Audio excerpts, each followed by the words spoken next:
only get one life on this earth, so why waste it on mediocre friends just to say that you have them? This video is for the girls who feel like they do not have many friends. They're just different, like they don't fully fit in. For the girls who got that friendship PTSD, hoes mess around, post your pennies. I know the feeling of loneliness. I know the feeling of sometimes being somebody that you are not fully and doing things that you may be uncomfortable with because you don't want to feel alone, because you don't want to miss out, because you don't want to seem different. I'm going to give you a step-by-step things that you can apply to your life today. How to step out of that lonely girl era. How to stop getting on Instagram and feeling like, damn, like, where's my people? Where's my tribe? Where's my community? Everyone tries to showcase themselves as the most lit, having the most friends, the most fun. We live in a society where things look better with more people. Things look better with a crowd. You should never base your self-worth off of how many people you have around you. You are more than enough. Being different is your superpower. Hey girl, hey, my name is Khaia Khalan. For all you guys who don't know, if y'all who do, that means y'all been effing with me. And today we're back with another video, a car video at that. I'm propped up chilling, okay? If you new here, sister, I just share my story, so hopefully you can jump and hop and skip over a lot of the BS I got tripped up on. If I do this a few times, it's because my ponytail got longer. Back in high school, when I started to fully realize I'm not this girl. I love fashion. I love being a sweet girl. I love saying hi to people. I love being cool with the teachers. I really started to step into who I truly was. I started losing a good chunk of friends. I remember my mom used to always say this saying, like, it's lonely at the top. Not saying that I had reached my peak at the time or I was above every and anybody, but it's harder to find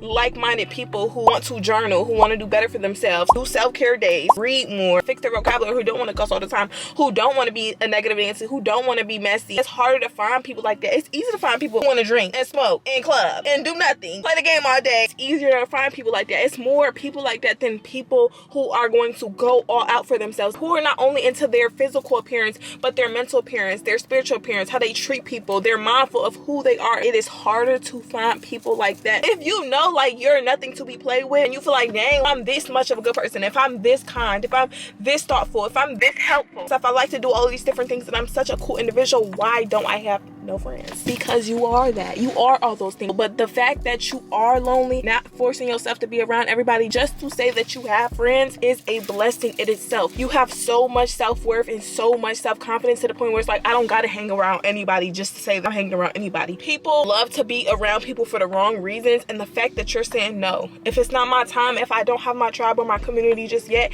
it's gonna come. I just have to give you a round of applause before any tip, because it's hard seeing this person and this person seem like they have all the friends in the world, going out and doing all these activities, they're doing the group trips, they're doing the whole thing, but you still don't trade out your peace because of fear. It's not gonna come. It's so normal to feel lonely. It's more normal than you think. Loneliness in 2025 has reached epidemic levels, with studies showing over 50% of US adults reporting feeling of isolation, loneliness, and lack of companionship. 50% of the United States of America have. Y'all out here feeling a little lonely? Not the only one, sister. A few months ago, I had to have me a little friendship breakup, and sometimes those be worse. I had a friend. We was friends for a while. As I was understanding what it was to truly step back and look at the world, things weren't feeling the same. Why do I have to be gone to feel like I'm having fun? Gone to feel like I'm social? Why the dog gotta warm me up? I'm going outside, yeah. Those don't get cold. That lit gonna be my jacket. What are you talking about, girl? Put on a sweater. I was on an event with my friends in the summertime. I got so lit. I was gone. Mid-function, one of my supporters see me. She came up to me, but I was so gone I couldn't even embrace her. I was trying to pull myself together. I didn't want her to think I was a drunkie. That next day when I had woke up, I was so irritated with myself. Why can I not remember that experience? Our interaction, I felt a conviction over my life. I don't never want to not be able to remember meeting one of my girls again. With my friend, as I was growing, we stopped connecting on as much. Our friendship didn't have no real substance. It was the type of friendship where I could talk to you about my goals and my dreams or the history of Black people and how I feel like it got something to contribute with what's going on right now. We started to naturally drift apart. I didn't want to have that hard conversation, that friendship breakup conversation. Usually your friend do something weird to you, talk to your man, you got a daddy. But with this situation, it's like having a friend and y'all are outgrowing each other. It's hard because it's like, girl, you ain't do nothing weird to me. I can't cuss you out. I have to put my big girl pennies on. I would have rather sat in 3 months maximum prison than have to have that hard conversation. Because at the time, she was really my only real friend. Never kept too many friends around. I need to be able to watch you clearly. It's gonna get lonely. Kept just going back and forth with myself. I don't know if I'm ready to cut her off. Constantly thinking about what it was in the past. But it's like, it ain't that no more. So I finally had to make that call. Felt like we was genuinely breaking up. I had called her. She kind of already knew because we hadn't been talking like that. Just told her that our lifestyles don't really feel like they're going in the same direction. She took it really well. Like, cried a little bit. I was feeling so kind of sad because that was my girl. Like, that was my girl. But it had to be done. After that friendship ended, I was more more in my room for a time than like going on social media and scrolling and seeing people on trips and seeing people with their friends. I don't even got one. I was in the crib. It was hard, but I persevered through the lonely stage. Things that you learn about yourself when it's just you is insane. Here are 8 things that you can implement today to not just exit your lonely girl era, but to also accept it and transform your life quick. You get to decide, okay, since I don't have many people around me, podcasts, books, you get to control the 5 closest influences in your life. And sometimes what friends don't even realize are weighing you down by just the things that they're saying, how they're complaining about their own lives. And so in this time where you are by yourself, in this time where you are a bit more secluded, it's this time where you get to shape your entire world. When you have that time to really sit down and stamp who you truly are, you won't let nobody call you by the wrong name. Not let no one say, girl, don't you be lazy. I'm just a little tired today, but I don't be lazy. I be on my stuff. Oh, girl, you see her hair though? Oh no, girl, you trying to be messy. That's not my name. Messy, not my name. You get to really hone into who am I and what name do I want to be called by? What do I want to be seen as? The first thing that I started to do when I began to move out of my lonely girl era, limit my doom scrolling. When you are doom scrolling, you're just seeing people's highlight reels. Best part of the day, the best part of the function, the best part of the event. The party might be dead as hell, but they video recording that one little corner. You wouldn't even know. You're just in your bed feeling like you're missing out on life. You don't have to be around people to live your life. If that's not the season you in, that's not the life that you're supposed to be living at that moment. Doom scrolling could give you the misconception that people's lives are better than they really are. They post at night, but they not coming on camera the next morning with that lace half off, with their head hurting. No one's showing the real. For a long time, I didn't either, so I have no place to judge. They're not showing not having no funds on the trip. They're not showing the man that's really paying for the trip on a low. Yes, he got her that watch, but he hits her. You have to be careful with that whole doom scrolling. I really limit my doom scrolling to when I'm on the treadmill, because even if I'm doom scrolling, it's like, okay, but I'm getting his butt fatter. I really don't need to be doom scrolling, but my butt is getting better as we scroll. God, give and take. So it's like, I know I'm not going to cut doom scrolling out of my life completely, but I set a specific time where I say, I'm going to allow myself to doom scroll right here and right now. Once I leave this gym, once I get off this treadmill, once I get off this Instagram master, I'm going to be back to regular program, back to looking at my own life, pouring into my own self. You're using mental, emotional, and nervous system energy. Think you're not using it because you in the bed, you laying down, you eating snacks. You're actually draining your mind. You're draining your emotional capacity. Assign your doom scroll time to somewhere, not when you just in the bed feeling depressed, feeling bad for yourself. And the second thing that I did was change the narrative. I stopped saying that I was alone and I started saying I'm spending more time pouring into myself. You gotta delulu your way into a better life. You gotta delulu your way into a better mindset. You have to take yourself out of that victim mindset, or you'll never attract the high value friends and friendships and community that you deserve. If you're a victim, don't nobody want to be around no victim. Don't nobody want to be around nobody who feel bad for themselves all day. Just talk down about themselves, about their appearance, about their finances, about their mentality. And nobody wants to be around that type of person. That person sucks. That person is annoying. You have to change the narrative. Instead of saying I'm alone, I'm lonely, I have no friends, start saying I'm choosing to spend this time getting to know myself better. Get you some eye patches, some candles, take a bath. You don't want to miss valuable lessons because you was trying to speed through a space in your life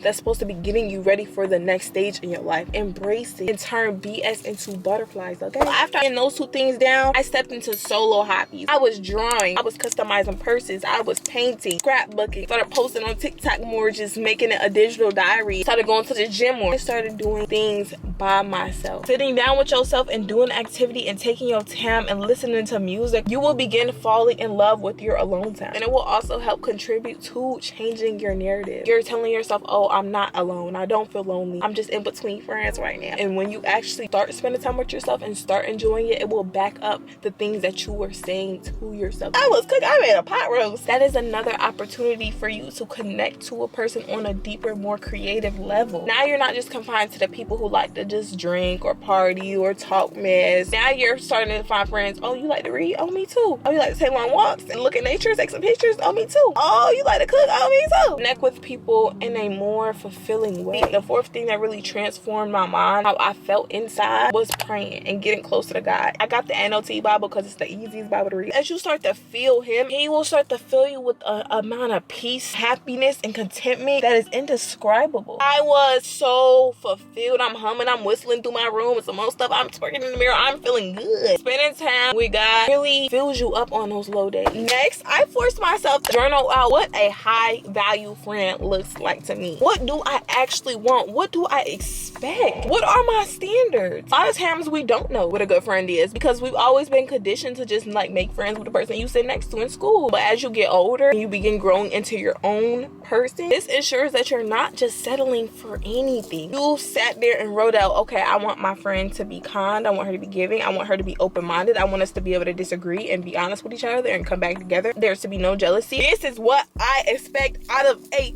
friend. I had a little weird encounter with a girl on Instagram. She was like, oh girl, we should hang out, we should be cool, we should be friends. Out of nowhere. I was a little skeptical at first. She was just like adamant. I'm like, okay, we should be cool, we should hang out, maybe we should study together. I see you go to school. And I was like, okay, cool, we can definitely do that. But mind you, she had a friend group, and a lot of people that was a part of her friend group was my mutuals on Instagram. So as I was watching their stories, I was seeing that they was going out to eat without her, they was doing little events without her. So as I'm seeing that, and I look at her in my DM talking about something, we should be friends, we should be cool. Girl, you was never trying to get at me. You was never trying to see what I was talking about. You was never trying to be my little 1-2 friend. But now because your friends are treating you weird, you think I'm gonna be your second? Hell no, thank you. I'm okay. I don't want to be your seconds. Go get cool with your friends. You don't want a friend. You just want to make it seem like you cool without them. And then you posting quotes like, never gave I have to beg anybody to be a good friend.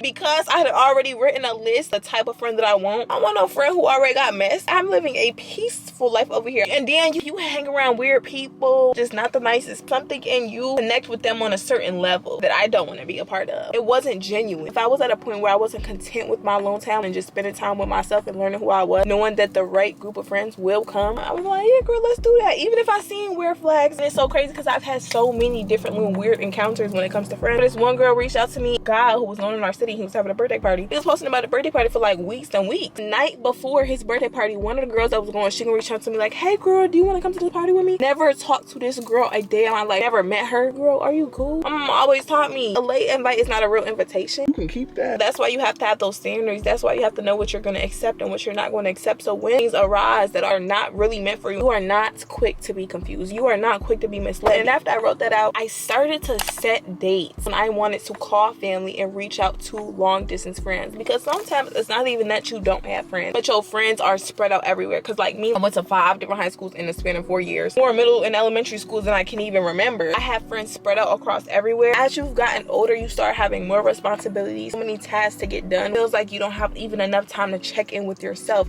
let alone family members and distant friends. Text your friend like, oh, we should get on the phone on this day, or set reminders to call and reach out to family at least one time a month. I just had one of them calls with my homegirl. It gives you an opportunity to feel back reconnected with people who love you. A lot of what's wrong with our generation is we be like, oh yeah, the phone works both ways. We isolate ourselves and then wonder why we feel lonely. You're not gonna have nobody. Sometimes you reach out first, especially if you're more on the extroverted side. Actually schedule in time. Sit with your friends and be like, every 3rd Wednesday of the month, we're gonna chop it up. Stuff like that really helps you stay connected to people. So then when you started to feel like you got the lonely thing down, it's like, okay, I had enough. I love my space. I love my personal time. But Khaia, like, I still want people. I still want to be around people. I still want to kick it with somebody, anybody. Then start to put yourself out there. It's time. Some good places from my personal experience where I actually started to find people. Church, that's up there on my list. People be so cute and tea and funny and vibey, really wanting to talk to you at church. People be so filled with like love and stuff like that. At least at the church I go to, it's a majority black church. It's a lot of young people. It's a lot of young black people there, and they just be so open. Aerial yoga, because it's an activity that a lot of girls come to solo. Girls was coming up to me, they was talking to me, giving me little tips and pointers and stuff like that. Super fun. It was super cute. It was super cunty. And you can use this thing, I think it's called Class Pass. You can get discounts and stuff when you go into different cute little classes. This is not even sponsored, but I just got put onto it, so I ain't gonna gatekeep it. My mama used it. She went to pole dancer classes, yoga classes, hot yoga classes. My mama been using it forever. You can go to places for free if it's your first time and stuff like that. When you go to classes like cooking classes, pottery classes, sets the tone where people can talk to each other. Another unconventional place that I should say is taking a class at your local community college. Now, this is for my girls who already graduated. School is a really good place to meet people and talk. You doing group projects, you doing homework, you in the classroom. You can get fast fun and you can just take one little class for free. Something that you're interested in, engineering, business, maybe it's marketing, something that you want to just learn more of. Maybe it's a cooking class that they got there. That's a perfect place to meet people that have a similar interest in you. I'm about to love my life at school. Take it or leave it. You might meet your list at school. Those are my top places where I say that's the stage to make high value friends. Last thing that I really learned, know whatever or whoever God takes up out of your life,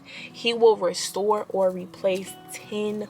tenfold. In the beginning, when it felt lonely, I used to literally be in my room, my Lord, just bless me with a community of people or girls who really are not shady, not funny acting, not rude, don't talk mess on the low, you ain't gotta watch, talk about their friends. I went to my boyfriend's mom's surprise birthday party, and my boyfriend has a sister, and his sister brought a friend. So she was like, girl, you're just so tea, like you're so tea. And I was like, thank you, girl, you tea too. So then we got to talking again. She was like telling me about herself, and I was like, I just started getting more deeply into the word and stuff and getting closer to God. And she was like, oh girl, I be doing Bible studies, you're more than welcome to come. And I was like, oh for real? She was like, yeah. And then I went in person. Bad girls in the room, black, beautiful, inspiring, kind-hearted people, all in one room. They talking about just better than themselves, just praying over me, even though they just met me. The girl who invited me, she's making tacos for everybody. I went home that day like, wow. He put me around so many women. Texting me the next day, oh hey girl, I hope you're having a great day, just checking in on you, da da da. What? Don't be scared to let go of some friends, or don't be scared when it's looking a little lonely. He got you. He got you. Sometimes God separates you so you can learn how to be a better friend, to teach you what it really looks like to be a good person on your end for someone else as well. I even had to learn how to be a better friend myself, like just checking up on people and going the extra mile. That's what the loneliness is for, is to build you, for you to grow. That is how I stepped in and out of my lonely girl era. How I accepted it for what it was. I grew, I milked all the lessons and the blessings I possibly could out of that era of my life, and I eventually ended up putting myself out there, doing new things, growing into the best version of myself. Now, with or without people, I'm more than good. I'm more than content. But no, I do